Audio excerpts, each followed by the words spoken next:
Ma nièce de 6 ans a appelé à minuit. Tati Nathalie, s'il te plaît, aide-moi. Ils m'ont enfermé. J'ai très faim. J'ai peur. Ces tuteurs, mes parents, ont dépensé les allocations pour eux-mêmes et l'ont laissé dans un placard sombre. Quand je me suis précipité chez eux pour les confronter, papa a dit, elle fait du cinéma. Les enfants exagèrent tout. Maman a ajouté, on la nourrit tout à l'heure. Elle veut juste de l'attention. Mais je l'ai trouvée enfermée dans ce placard, en pleurs et affamée. Je n'ai pas crié. Voici ce que j'ai fait. Le téléphone a sonné à minuit 47, un mardi. Je dormais depuis peut-être 1 heure, épuisé par un double service à l'hôpital, où je travaillais comme infirmière en pédiatrie. Mon premier réflexe a été de l'ignorer, mais quelque chose m'a poussé à l'attraper dans l'obscurité. Tati Nathalie? La voix était si petite, si terrifiée, que mon cœur s'est arrêté. S'il te plaît, aide-moi. Ils m'ont enfermé. J'ai très faim. J'ai peur. Maya, ma nièce de 6 ans. Je lui avais donné un de mes vieux téléphones il y a 2 semaines, en lui disant que c'était juste pour les urgences, qu'elle pouvait toujours m'appeler si elle avait besoin d'aide. Je n'aurais jamais imaginé qu'elle aurait réellement besoin de s'en servir. J'étais déjà hors du lit, enfilant un jean d'une main tout en gardant le téléphone collé à mon oreille. Maya, ma puce, où es-tu? Tu es chez mamie et papy? Oui, a-t-elle murmuré, et je pouvais maintenant l'entendre pleurer. Il fait si noir. Je ne peux pas sortir. Tati Nathalie, j'ai tellement faim. J'ai mal au ventre. J'arrive tout de suite, mon bébé. Tout de suite. Peux-tu me dire où tu es dans la maison? Dans le placard. Celui en haut, près de la salle de bain. Sa voix s'est brisée. Je les ai appelés, mais ils ne viennent pas. Ils ont éteint les lumières et fermé la porte à clé. J'avais caché le téléphone que tu m'as donné dans ma poche avant qu'ils ne me mettent ici. Mes mains tremblaient tandis que j'attrapais mes clés. Maya, je monte dans ma voiture. Je serai là dans 15 minutes. Tu peux rester au téléphone avec moi? D'accord, dit-elle, d'une voix si faible que je pouvais à peine l'entendre. J'habitais de l'autre côté de la ville par rapport à chez mes parents, dans la banlieue de l'Ohio. Pendant que je conduisais à travers les rues désertes, j'ai continué à faire parler Maya, lui posant des questions sur ses dessins animés préférés, sur ses peluches, n'importe quoi pour la calmer et continuer d'entendre sa voix. Mais mon esprit était en proie à une fureur que je n'avais jamais ressentie auparavant. Maya était venue vivre avec mes parents il y a 3 mois, après que ma sœur, Jennifer, est morte dans un accident de voiture. Le père n'avait jamais fait partie de sa vie, juste un type avec qui Jennifer était sortie brièvement, et qui ne voulait rien savoir d'un enfant. Mes parents s'étaient immédiatement portés volontaires pour accueillir Maya. Ils étaient à la retraite, et vivaient confortablement. Ils disaient qu'ils avaient la place. Ils voulaient honorer la mémoire de Jennifer en élevant sa fille. J'avais proposé de prendre Maya moi-même, mais mes parents avaient insisté sur le fait qu'ils étaient mieux placés. Ils avaient de l'expérience. Ils disaient que je n'avais que 28 ans, que je travaillais de longues heures, et que je louais encore un petit 2 pièces. Ils m'ont fait me sentir égoïste ne serait-ce que pour l'avoir suggéré. Alors, j'avais accepté. Et j'étais passé régulièrement, apportant des cadeaux à Maya, l'emmenant manger une glace. Elle avait toujours l'air assez heureuse. Silencieuse, peut-être, mais j'avais attribué cela au deuil. Elle venait de perdre sa mère. Maintenant, alors que je me garais dans l'allée de mes parents, voyant la maison plongée dans le noir à l'exception d'une lumière dans leur chambre, tout s'est mis en place. La façon dont Maya semblait plus mince à chaque fois que je la voyais, les bleus qui s'estompaient sur ses bras que ma mère justifiait par de la maladresse, la façon dont Maya sursautait quand mon père élevait la voix. J'avais vu les signes. Je les avais ignorés parce que je ne voulais pas croire que mes propres parents pouvaient être des monstres. J'ai utilisé ma vieille clé pour entrer silencieusement. La maison sentait le renfermer, un mélange de cigarettes froides et de quelque chose de pourri. La vaisselle s'entassait dans l'évier. Le salon était encombré de sacs de magasins de luxe, de boîtes de nouveaux appareils électroniques encore fermés. J'ai monté les escaliers 4 à 4, en direction du couloir de l'étage. La porte du placard était fermée, et je pouvais voir une petite ombre bouger dans la fente, en bas de la porte. « Maya, dis-je doucement. C'est moi. Éloigne-toi de la porte. » D'accord. La porte était verrouillée de l'extérieur avec un simple crochet. Mon estomac s'est noué. Ils avaient installé ça spécifiquement pour l'enfermer. J'ai décroché le loquet et j'ai ouvert la porte. Maya était blottie dans un coin, assise sur un tas de vieilles serviettes. Elle portait une fine chemise de nuit malgré le froid de novembre, et elle était si pâle qu'on aurait dit un fantôme. Ses yeux étaient immenses et rouges d'avoir pleuré. Tati Nathalie, sanglota-t-elle en se jetant sur moi. Je l'ai rattrapée, sentant à quel point elle était légère, comment ses côtes ressortaient même à travers sa chemise de nuit. Elle était gelée. J'ai immédiatement enroulé ma veste autour d'elle, la serrant fort pendant qu'elle pleurait sur mon épaule. Chut. Mon bébé, je suis là, ai-je murmuré. Tu es en sécurité maintenant. Je suis là. J'ai eu si peur, gémit elle. Ils ont dit que j'étais méchante. Ils ont dit que je devais rester là jusqu'à ce que j'apprenne à bien me comporter. Tu n'es pas méchante. Je luttais pour garder une voix stable. Tu n'as rien fait de mal. Quand est-ce qu'ils t'ont nourri pour la dernière fois? Hier matin. J'ai eu des céréales, mais il n'y avait pas beaucoup de lait. Hier matin. Il était maintenant plus d'1 heure du matin. J'ai entendu des pas dans le couloir. Mon père est apparu, vêtu de sa robe de chambre, le visage agacé. Nathalie, qu'est-ce que tu fabriques ici au milieu de la nuit? Ce que je fabrique ici? Je me suis levé lentement, gardant Maya derrière moi. Papa, pourquoi Maya est-elle enfermée dans un placard? Elle fait du cinéma. Les enfants exagèrent tout. Il a agité la main d'un air dédaigneux. Elle a fait une crise au dîner. Elle ne voulait pas manger ses légumes. Ta mère et moi avons décidé qu'elle avait besoin d'un peu de temps pour réfléchir à son comportement. Un peu de temps pour réfléchir? Ma voix était dangereusement calme. Elle est là-dedans depuis des heures, dans le noir, sans nourriture. Ma mère est apparue derrière lui, nouant sa propre robe de chambre. On l'a nourrie tout à l'heure. Elle veut juste de l'attention. Elle m'a lancé un regard comme si j'étais déraisonnable. Sérieusement, Nathalie? Débarquer ici et faire une scène. Tu ne fais qu'encourager son mauvais comportement. Je les ai regardés. Ces gens qui m'avaient élevé, qui m'avaient appris le bien et le mal, qui m'avaient emmené à l'église tous les dimanches en prêchant les valeurs familiales. Ils semblaient plus vieux que dans mon souvenir, leur visage plus dur. Le rouge à lèvres de ma mère était bavé. L'haleine de mon père sentait le whisky. Maya, dis-je calmement. Va attendre dans ma voiture. Voici mes clés. Verrouille les portes et n'ouvre à personne d'autre que moi. D'accord, Tati Nathalie.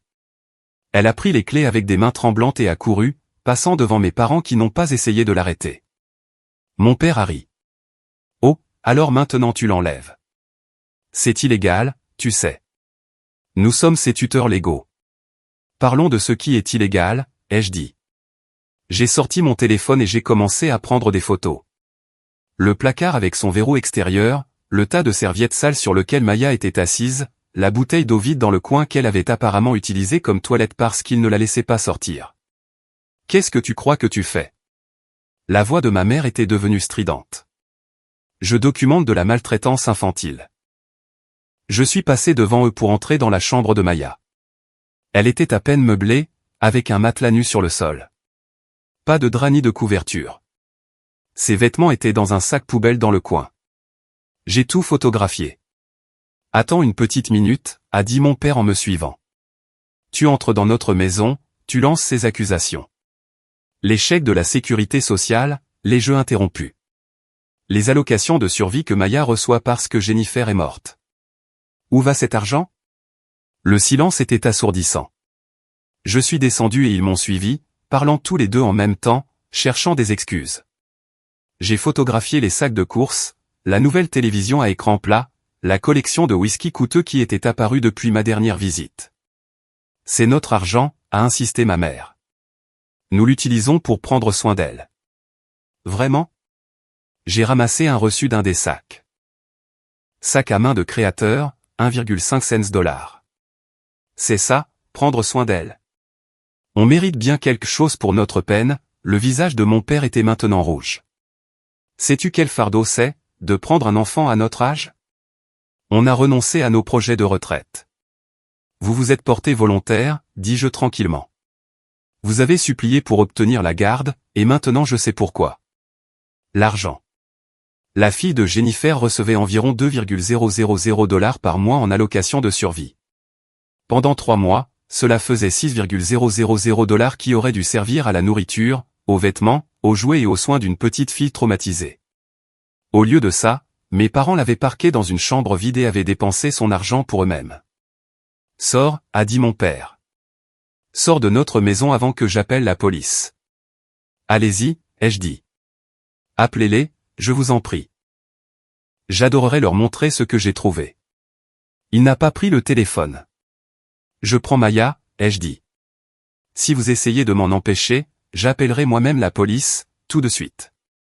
Si vous essayez de la récupérer, je m'assurerai que chaque personne dans cette ville sache ce que vous avez fait. Chaque membre de notre famille, chaque ami que vous avez, tout le monde à votre église. Je me tiendrai sur les marches du palais de justice avec des photos imprimées et je le dirai à quiconque voudra bien l'entendre. Tu n'oserais pas, a murmuré ma mère. Essayez-moi. Je les ai regardés et je n'ai ressenti que du dégoût. Je suis une professionnelle tenue de signaler. Je devrais appeler les services de protection de l'enfance maintenant, mais je vais vous donner le choix. Vous pouvez renoncer volontairement à la garde en ma faveur. Laissez-moi devenir la tutrice légale de Maya, et nous pouvons faire ça discrètement.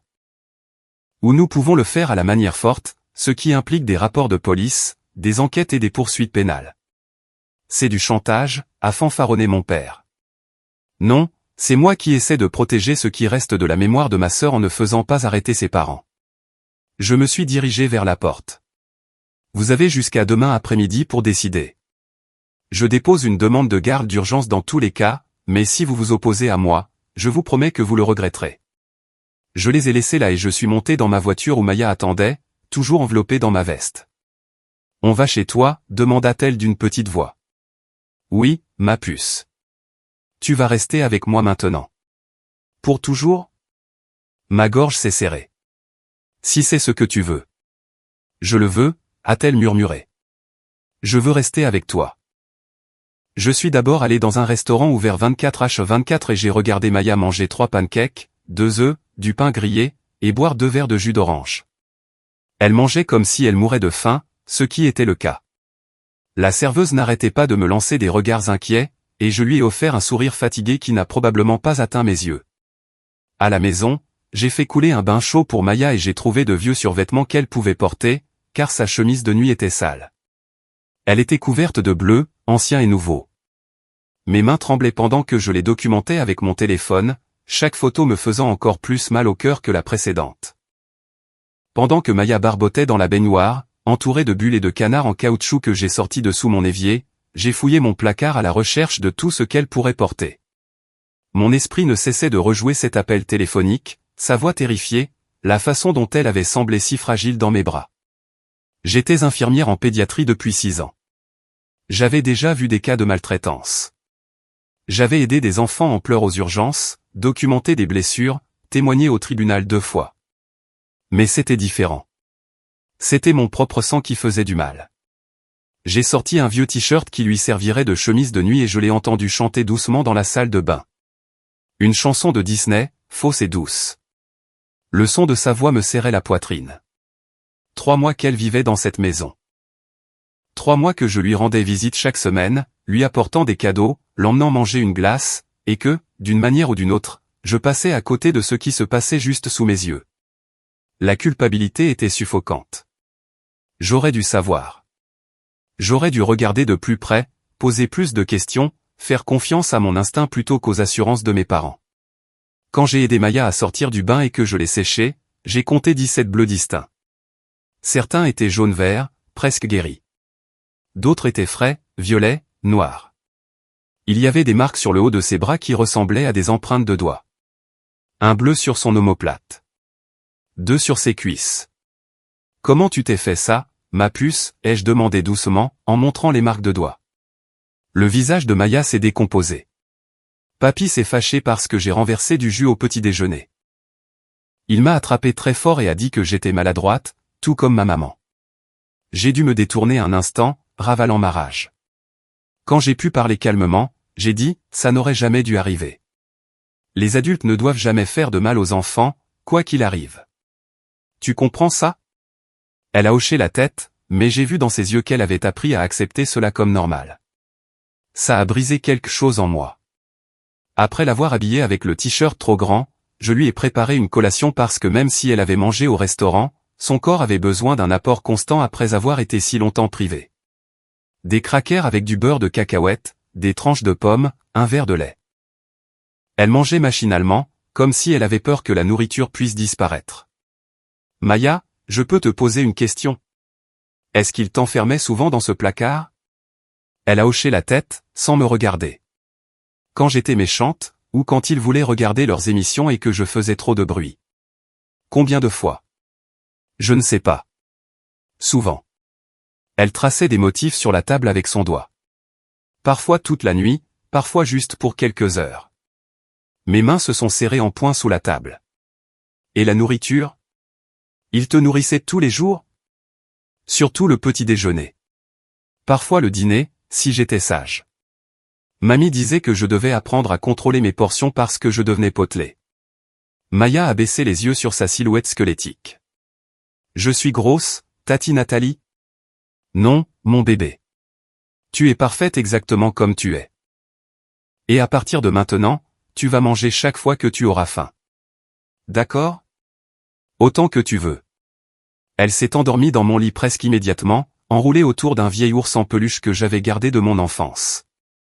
Je me suis assise à côté d'elle et j'ai passé des appels.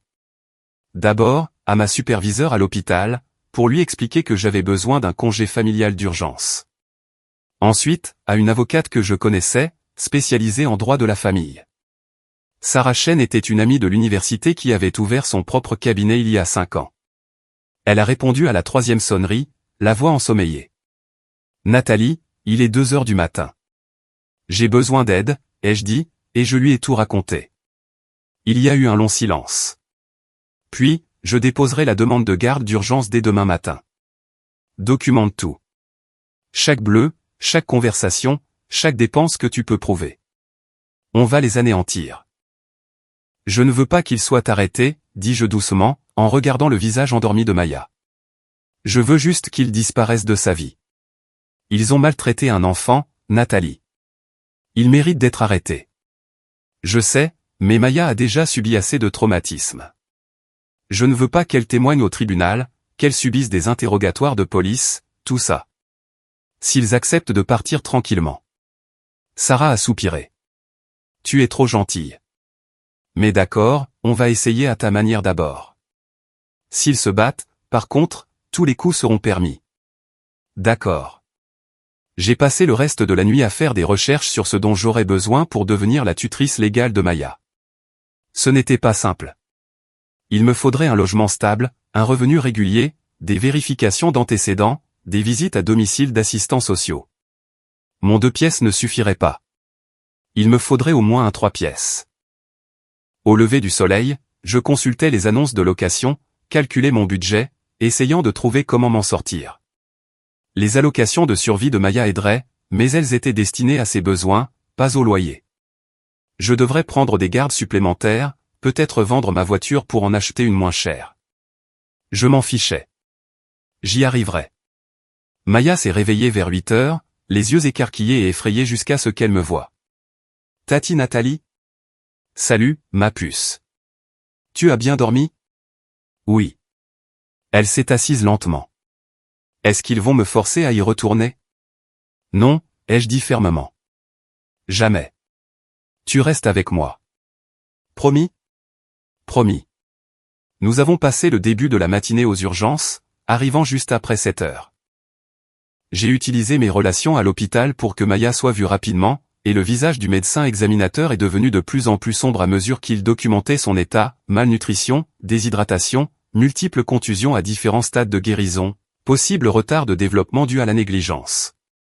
Je dépose un rapport auprès des services de protection de l'enfance, a dit le docteur Martinez à voix basse. C'est de la maltraitance et de la négligence grave. Je suis sa tante. Je dépose une demande de garde d'urgence aujourd'hui. Il a hoché la tête. Bien.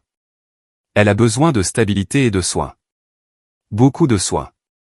Il a adressé un doux sourire à Maya. Tu es une fille très courageuse. Ta tante va très bien s'occuper de toi. L'enquêtrice des services sociaux, une femme à l'air fatiguée nommée Patricia Moore, est venue à mon appartement plus tard le même jour. Elle a d'abord interrogé Maya en privé, puis moi. Je lui ai montré toute ma documentation, mes photos, mes reçus prouvant comment mes parents avaient dépensé leur argent. C'est l'un des cas les plus clairs que j'ai vus, a dit Patricia. Habituellement, il y a plus d'ambiguïté. Ici, c'est tout simplement flagrant. Devra-t-elle aller en famille d'accueil? Pas si je peux l'éviter. Vous êtes de la famille, vous avez un emploi, et vous avez clairement déjà un lien avec elle. Je recommanderais un placement d'urgence avec vous en attendant l'audience pour la garde. Elle a regardé mon petit appartement. Vous aurez besoin d'un logement plus grand, cependant. Pouvez-vous gérer ça? Oui, j'avais déjà déposé des dossiers pour 3 appartements de 3 pièces différents ce matin-là. J'y travaille. Au cours des jours suivants, je me suis familiarisé avec la bureaucratie. Il y avait des formulaires pour tout, demande de garde d'urgence, autorisation de vérification d'antécédents, déclaration financière, demande de dossiers médicaux. Chaque formulaire nécessitait des documents, des signatures, des certifications. J'ai passé des heures au palais de justice, au poste de police, au bureau des services sociaux. Maya m'accompagnait à la plupart des rendez-vous, se cramponnant à ma main et restant silencieuse. Le plus difficile a été l'entretien avec le détective Bradley Chen de l'unité des victimes spéciales. Il était gentil, expérimenté avec les enfants, mais il a quand même dû poser à Maya des questions qui l'ont fait pleurer. Il a tout enregistré pendant que j'étais assise à côté d'elle, lui tenant la main, souhaitant pouvoir lui épargner cela. « Peux-tu me parler du placard, Maya ?» a demandé doucement le détective Chen. C'était sombre, a murmuré Maya. Vraiment sombre. Je ne voyais rien. Et ça sentait mauvais parce que parfois, je faisais des accidents quand il ne me laissait pas sortir pour aller aux toilettes. Combien de temps te laissait-il là-dedans? Je ne sais pas. Longtemps. Parfois je m'endormais et quand je me réveillais, il faisait encore noir.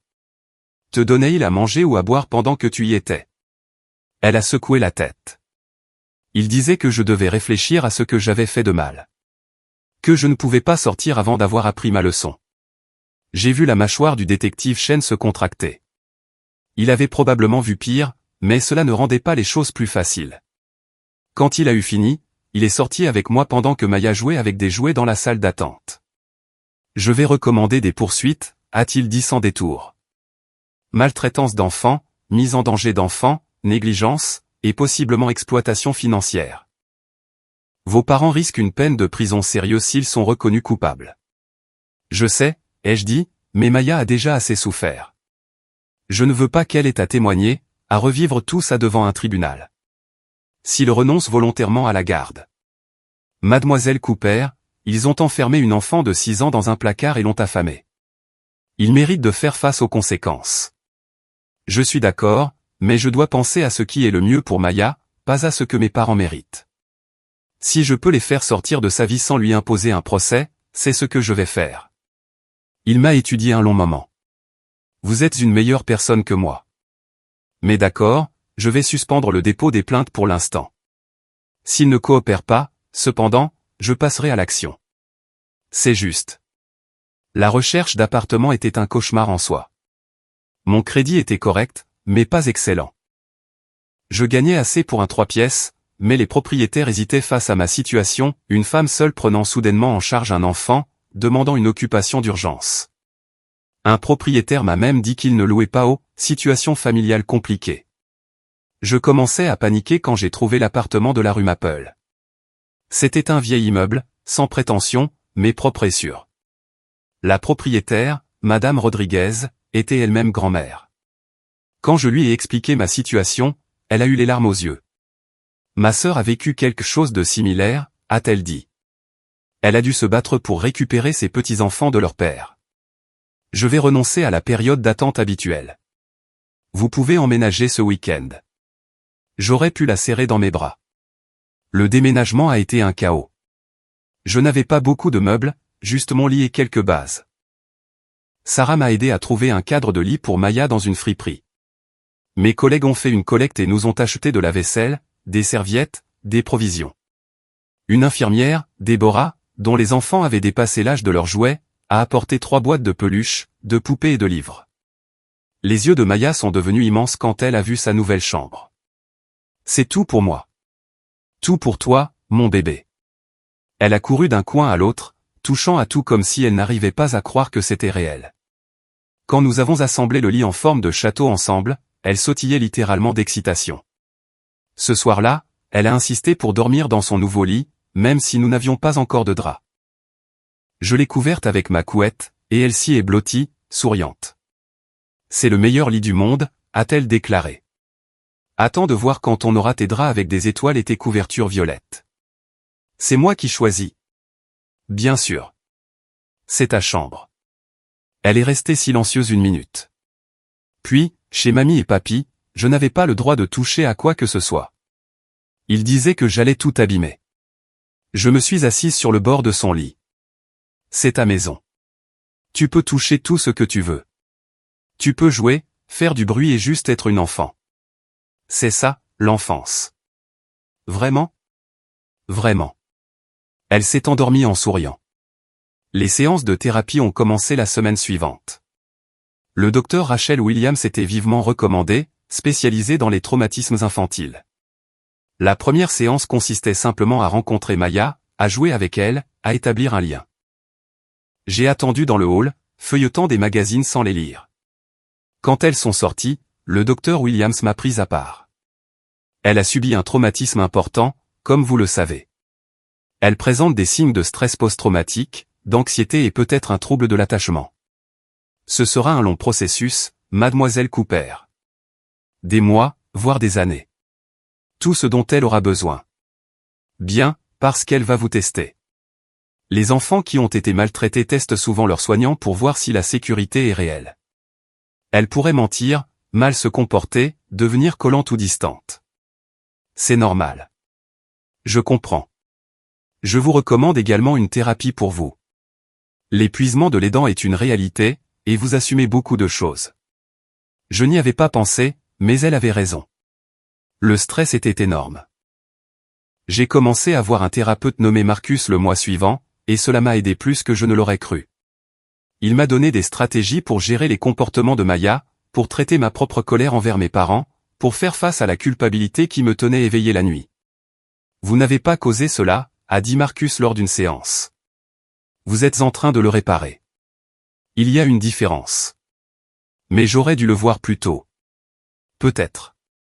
Mais vous l'avez vu finalement, et vous avez agi immédiatement. C'est ce qui compte.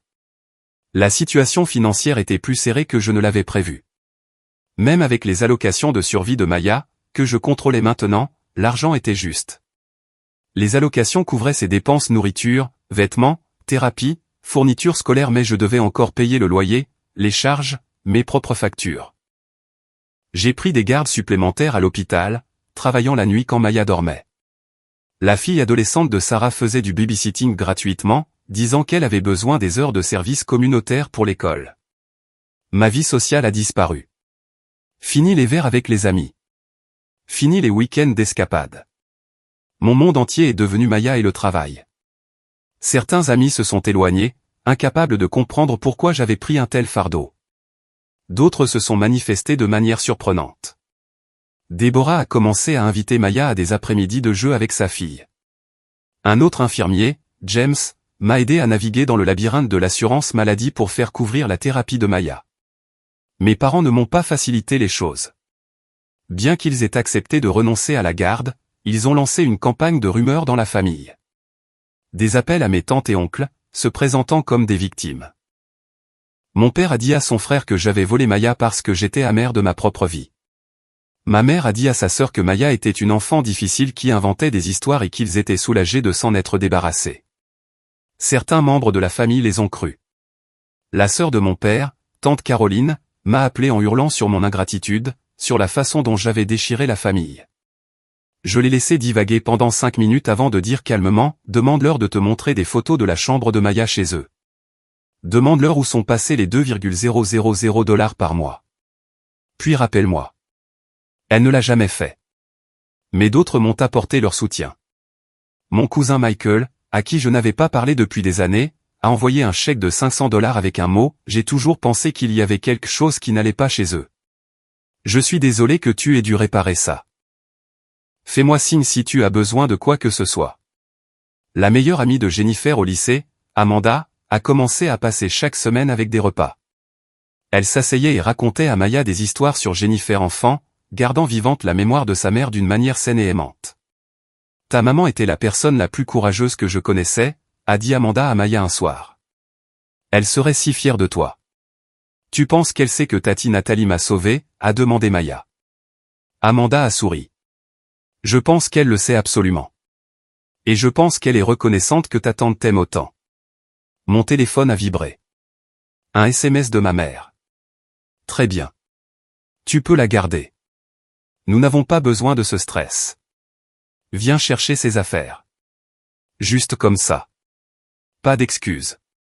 Aucune reconnaissance de ce qu'ils avaient fait. Juste le soulagement de ne pas avoir à faire face aux conséquences. J'ai montré le SMS à Patricia. Elle a secoué la tête avec dégoût. Certaines personnes ne devraient jamais avoir d'enfants. Sarah a appelé 1 heure plus tard. L'avocat de tes parents vient de me contacter. Ils sont prêts à renoncer volontairement à la garde. Ils veulent que cela se fasse discrètement. Pas de poursuite pénale, pas de publicité. Quelles sont les conditions? Pleine garde légale pour toi, y compris tous les droits sur les allocations de survie de Maya. Ils sont prêts à signer une déclaration sous serment affirmant qu'ils sont des tuteurs inaptes pour des raisons de santé et financières. Pas d'admission de maltraitance, mais ils accepteront de ne pas contester tes allégations. Et le droit de visite? Aucun, sauf si tu l'approuves. En gros, il serait complètement hors de sa vie. J'ai pensé à Maya dormant dans mon lit. À la façon dont elle avait sursauté quand j'avais ouvert la porte de ce placard. Pas de droit de visite. Jamais. Entendu. Je prépare les documents. L'audience pour la garde, 4 semaines plus tard, a été heureusement brève. Mes parents ne sont pas venus, ce qui m'allait très bien. Le juge a examiné toute la documentation, le rapport de Patricia Moore et les dossiers médicaux. Il avait l'air triste en signant l'ordonnance de garde. Mademoiselle Cooper, dit-il en me regardant droit dans les yeux. Je vous accorde la pleine garde légale de Maya Rodriguez.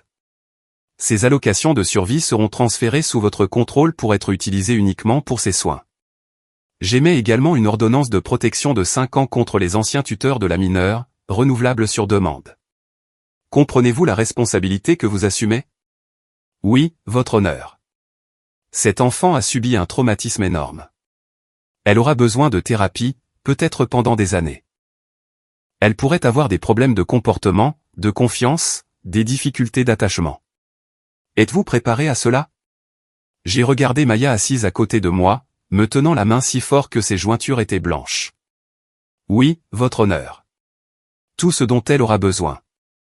Alors félicitations. Vous êtes maintenant officiellement sa tutrice légale. Maya a fondu en larmes, mais c'était des larmes de joie. Elle s'est jetée dans mes bras. Je vais pouvoir rester avec toi pour toujours. Pour toujours, ai-je promis. Nous avions emménagé dans un 3 pièces la semaine précédente, dans un meilleur quartier avec de bonnes écoles. Maya m'avait aidé à choisir les meubles de sa chambre, optant pour un lit en forme de château et des draps couverts d'étoiles. Nous avions peint un mur en violet, sa couleur préférée. Chaque soir, je l'abordais et lui lisais des histoires jusqu'à ce qu'elle s'endorme. Elle faisait encore parfois des cauchemars, se réveillant en hurlant. Mais je la serrais dans mes bras jusqu'à ce qu'elle se calme, lui rappelant qu'elle était en sécurité, que personne ne lui ferait plus de mal. La thérapie a aidé. Le docteur Williams était une psychologue pour enfants spécialisée dans les traumatismes, et Maya l'adorait. Lentement, progressivement, Maya a commencé à sourire davantage. Elle s'est fait des amis à sa nouvelle école. Elle a rejoint une équipe de football. Elle a commencé à dessiner des arcs-en-ciel et des papillons au lieu de placards sombres. Les premiers mois ont été les plus difficiles. Maya se réveillait en hurlant la plupart des nuits, convaincue d'être de retour dans ce placard. Je me précipitais dans sa chambre et la trouvais en hyperventilation, pleurant si fort qu'elle pouvait à peine respirer. Je la tenais jusqu'à ce qu'elle se calme, chantant les berceuses que Jennifer lui chantait, lui rappelant encore et encore qu'elle était en sécurité. « Je suis là », murmurai-je. « Personne ne va te faire de mal. Tu es en sécurité. Je te protège. » Certaines nuits, il fallait des heures pour la calmer. Je finissais par dormir dans son lit de château, à l'étroit et mal à l'aise, parce qu'elle ne supportait pas d'être seule. Le travail était épuisant avec 3 heures de sommeil. Mais je ne me plaignais pas. C'est ce dont Maya avait besoin. L'école a été un autre défi. Le premier jour, Maya s'est accrochée à ma jambe et a refusé de me lâcher. L'enseignante, Madame Patterson, était patiente et expérimentée. Elle avait été informée de la situation de Maya par la conseillère scolaire. Et si Maya restait avec moi juste pour le rassemblement du matin, a suggéré Madame Patterson. Ensuite, si elle veut t'appeler, nous pourrons le faire. Maya a accepté ce compromis. Je lui ai embrassé le front et je suis parti, puis je suis resté assise dans ma voiture sur le parking pendant 1 heure, attendant un appel qui n'est jamais venu. Quand je l'ai récupérée cet après-midi-là, elle bouillonnait d'excitation. Je me suis fait une amie. A-t-elle annoncé. Elle s'appelle Sophie, et elle a un sac à dos violet comme le mien, et elle aime aussi les licornes. J'avais envie de pleurer de soulagement. Mais il y a eu des revers. 2 semaines après la rentrée, j'ai reçu un appel du directeur. Maya avait mordu un autre élève qui avait essayé de prendre son goûter. Quand je suis arrivé, Maya était dans le bureau, pleurant et tremblant. Elle a essayé de prendre mes poissons rouges. Sanglota Maya. J'avais faim et elle a essayé de les prendre. L'autre fille n'avait même pas voulu les crackers, elle jouait simplement. Mais pour Maya, qui avait eu faim si longtemps, quelqu'un qui tendait la main vers sa nourriture était une menace. Le docteur Williams a expliqué que c'était une réaction traumatique. Nous avons travaillé là-dessus en thérapie, en jouant des scénarios différents, en apprenant à Maya qu'elle aurait toujours assez à manger maintenant. Cela a pris des mois, mais finalement, Maya a arrêté d'amasser des collations dans sa chambre. Elle a cessé de paniquer quand quelqu'un s'approchait de son assiette. Elle a appris à avoir confiance que les repas viendraient régulièrement. L'équipe de football a aidé. L'entraîneuse Thompson était dure mais gentille. Elle poussait Maya à courir plus vite, à essayer plus fort, mais ne lui a jamais fait sentir qu'elle n'était pas assez bonne. Quand Maya a marqué son premier but, toute l'équipe l'a assaillie pour célébrer. Elle est rentrée ce jour-là, rayonnante. « Tu as vu, maman ?» demanda-t-elle, puis se figea. « Désolé. Je veux dire, Tati Nathalie. Tu peux m'appeler maman si tu veux, dis-je prudemment. J'aimerais bien. Son visage s'est illuminé. Vraiment? Vraiment. À partir de ce jour, j'étais maman. Pas Tati Nathalie. Juste maman. Les leçons de piano ont commencé parce que Maya a entendu de la musique venant de l'appartement de notre voisin et est devenue fascinée. Monsieur Kowalski était un professeur de musique à la retraite qui a proposé de lui donner des leçons gratuitement quand il a entendu son histoire. Tous les mardis et jeudis, Maya se rendait à son appartement et tapotait sur les touches, apprenant lentement à faire de la vraie musique. Elle a du talent, m'a dit Monsieur Kowalski. Brut, mais réel. Avec de la pratique, elle pourrait être très douée. Maya s'entraînait de manière obsessionnelle, comme si elle essayait de rattraper le temps perdu. En 6 mois, elle jouait des chansons simples. En 1 an, elle se produisait au récital du centre communautaire. J'étais assise dans le public, regardant ma petite fille dans sa jolie robe, jouant, pour Élise, avec une concentration féroce, et j'ai senti que mon cœur allait éclater de fierté. Les difficultés financières ont continué. Maya avait besoin de nouvelles chaussures tous les quelques mois parce qu'elle grandissait si vite. La thérapie n'était pas entièrement couverte par l'assurance. Les livres de piano coûtaient de l'argent. Les frais de football, les fournitures scolaires, les cadeaux d'anniversaire pour les amis qu'elle se faisait tous s'additionnaient. J'ai vendu ma voiture et en ai acheté une plus vieille et moins chère. J'ai commencé à faire mes achats dans les friperies pour mes propres vêtements. J'ai appris à cuisiner en grande quantité, en congelant des repas pour économiser de l'argent. Sarah m'a aidé à naviguer dans le labyrinthe juridique pour que l'ancienne police d'assurance vie de Jennifer soit transférée à Maya. Ce n'était pas beaucoup, peut-être 15,000 $, mais je l'ai mis dans un fonds en fiducie pour l'avenir de Maya à l'université ou tout ce dont elle aurait besoin quand elle serait plus âgée. Cet argent était le sien, pas le mien. Mes parents ont essayé de me contacter plusieurs fois. D'abord par des appels téléphoniques auxquels je n'ai pas répondu. Puis par l'intermédiaire de proches, qu'ils ont utilisés comme intermédiaires. Le frère de mon père, l'oncle Tom, s'est présenté à mon appartement un jour, l'air mal à l'aise.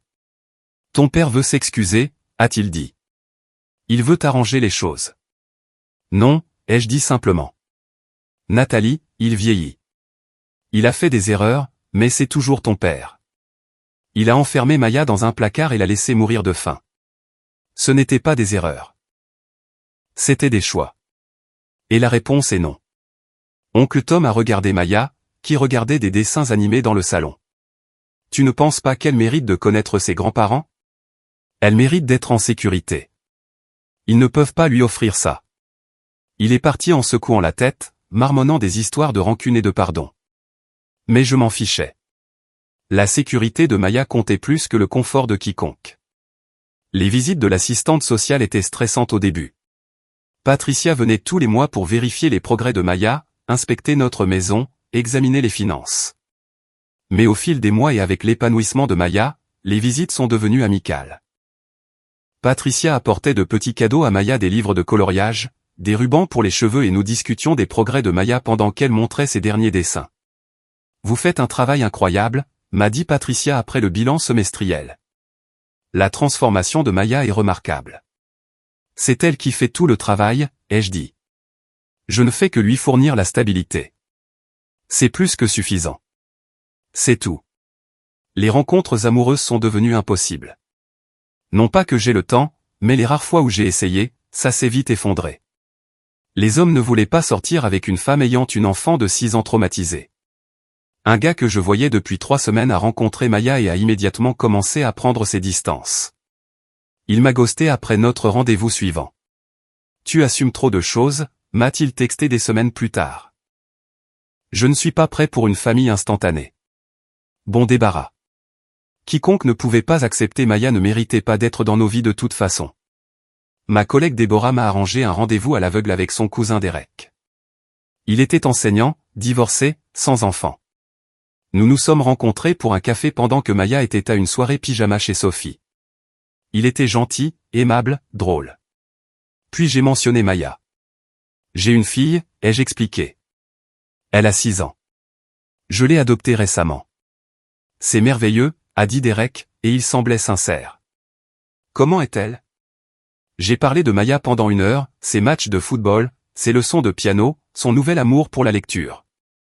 Derek a écouté, a posé des questions, a semblé véritablement intéressé. Nous sommes sortis ensemble pendant 3 mois avant qu'il ne rencontre Maya. Elle était méfiante au début, protectrice de notre petite famille, mais Derek a été patient, ne la pressant jamais, la laissant s'habituer à lui à son propre rythme.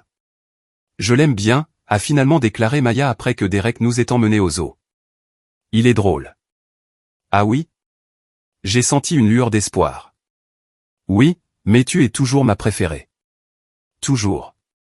Derek et moi avons finalement rompu à l'amiable.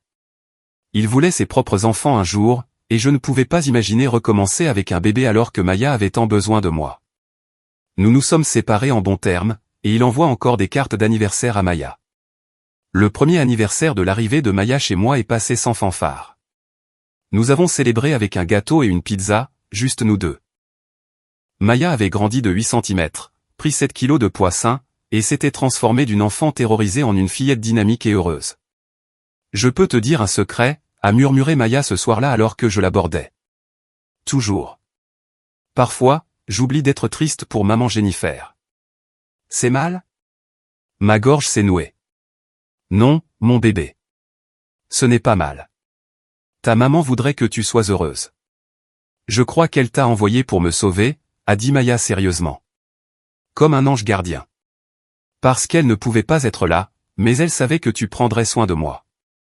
Je lui ai embrassé le front. Je pense que tu as peut-être raison. 6 mois après avoir obtenu la garde, Maya est rentrée de l'école avec une carte de fête des mères qu'elle avait fabriquée.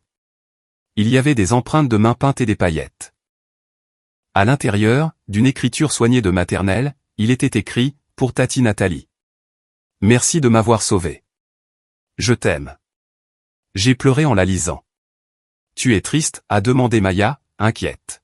« Non, mon bébé. Je suis heureuse. » Ce sont des larmes de joie. « Tati Nathalie ?» Elle a tortillé ses mains. « Je peux t'appeler maman ?» Mon cœur s'est arrêté de battre. « Tu en as envie ? » Oui. Tu fais toutes les choses de maman. Tu prépares mon déjeuner, tu m'aides avec mes devoirs et tu me fais des câlins quand j'ai peur. Tu es ma maman maintenant, n'est-ce pas?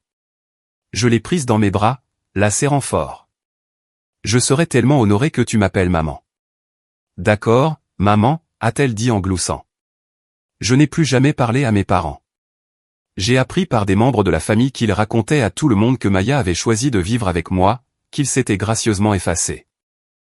Ils se sont fait passer pour des martyrs qui s'étaient sacrifiés pour leur petite fille jusqu'à ce que le fardeau devienne trop lourd. Je n'ai pas corrigé l'histoire. J'avais promis de ne pas les humilier publiquement s'ils partaient tranquillement, et j'ai tenu cette promesse. Mais je me suis assuré que certaines personnes connaissent la vérité. Les membres de la famille qui posaient des questions. Les dames de leur église qui chuchotaient à propos de leurs nouvelles acquisitions de luxe. Je n'ai jamais donné de détails, je disais juste, vous devriez leur demander où sont passés les chèques d'allocation de Maya. Demandez-leur pourquoi elle était en sous-poids quand j'ai obtenu la garde. Les rumeurs les ont suivis. Les invitations se sont taries. Les amis de ma mère ont cessé d'appeler. On a discrètement demandé à mon père de se retirer du comité des finances de l'église. Des conséquences sociales plutôt que légales. Ce n'était pas une justice parfaite, mais c'était quelque chose. Un an après avoir obtenu la garde, j'ai reçu un appel d'un numéro inconnu. Contre toute attente, j'ai répondu. Nathalie? La voix de ma mère. Je voulais savoir comment va Maya.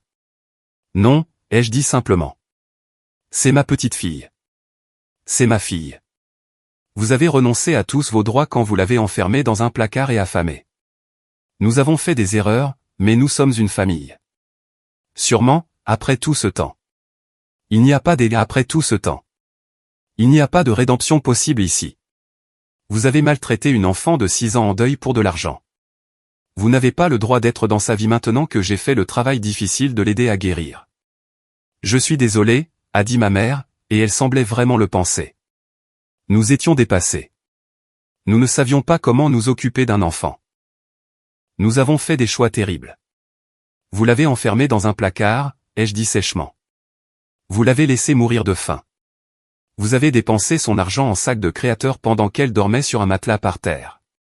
Ce n'étaient pas des erreurs. C'étaient des choix. S'il te plaît. Elle est tout ce qu'il nous reste de Jennifer. Alors vous auriez dû la traiter comme si elle comptait.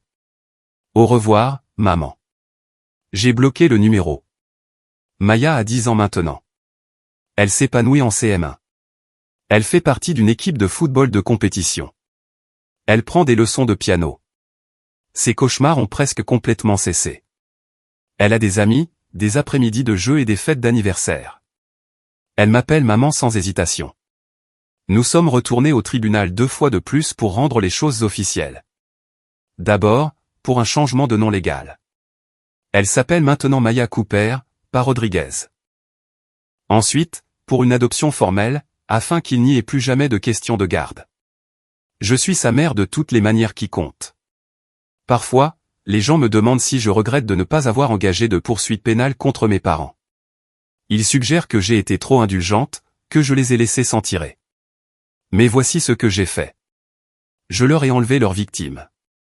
J'ai donné à Maya un foyer suréaimant où elle n'aura plus jamais faim, peur, ou ne sera enfermée dans le noir. Je me suis assuré qu'elle ait une thérapie, du soutien, et toutes les opportunités de guérir et de grandir. Ma vengeance n'a pas été spectaculaire ou violente. Je n'ai pas détruit leur vie ni ne les ai fait arrêter. J'ai simplement donné à Maya tout ce qu'elle méritait et j'ai laissé mes parents vivre avec la conscience qu'ils avaient jeté leur petite fille pour de l'argent et des mensonges. Et chaque fois que Maya m'appelle maman, chaque fois qu'elle rit, me serre dans ses bras ou me raconte sa journée à l'école, je sais que j'ai gagné. Parce que je l'ai sauvée. Et ça, c'est mieux que n'importe quelle vengeance. La semaine dernière, Maya a demandé si elle pouvait écrire une lettre à sa mère biologique. Nous nous sommes assis ensemble à la table de la cuisine pendant qu'elle écrivait soigneusement de sa plus belle écriture, « Chère maman Jennifer, tu me manques tous les jours. » C'est Tati Nathalie qui s'occupe de moi maintenant. Elle est très gentille et elle m'aime beaucoup. Je pense que tu serais contente que je sois avec elle. Je suis en sécurité maintenant. Je t'aime, Maya. Nous avons apporté la lettre au cimetière et l'avons laissée sur la tombe de Jennifer. Maya est restée silencieuse sur le chemin du retour.